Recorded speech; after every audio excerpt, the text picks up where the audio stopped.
Most people know the story of Noah, and sure, we think about this gigantic ark filled with animals of all sorts, and of course, the rains that lasted 40 days and 40 nights. But how many of us have ever thought about the severity of the flood? Did you know it took Noah and his family an entire year before they got off the ark?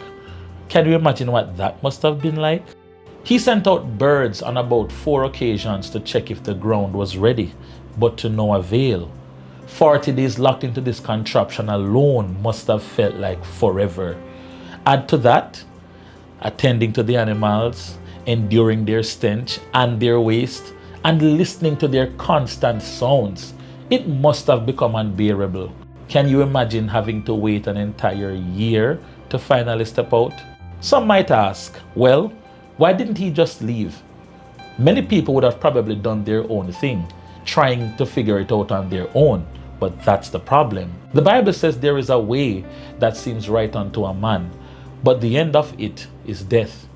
Even though the rain had stopped, stepping out prematurely could have meant being swept away by floodwaters. And even as the waters receded, traveling and resettling would have been hard because of all the mud, and with the dead bodies, they could have easily contracted diseases from decay. But ultimately, stepping out prematurely would have meant stepping out of God's will. Noah was a man of faith who found favor with God. He obeyed every word from the beginning according to God's specifications, to warning the people, to finally boarding and loading all the animals.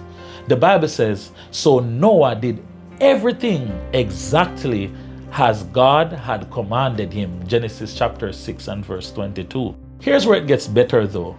Genesis chapter 8 and verse 1, the Bible says, God remembered Noah. How beautiful is that? Then around verses 15 and 16, the Lord tells Noah, leave the ark. This is profound for me because after a year of being in those circumstances, it's easy to believe that you've been forgotten. Maybe God isn't listening.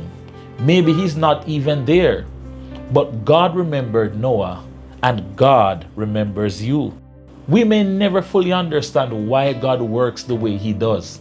And especially in the waiting, it can leave us with so many questions.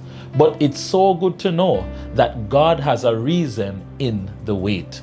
So remember, the next time you're in a Noah-like circumstance, remember that God isn't just preparing the ground for you, he's preparing you for the ground. And remember, faith doesn't end after the storm has passed. It's not enough to only believe God during the storm. Continue believing in him even after the storm had ended.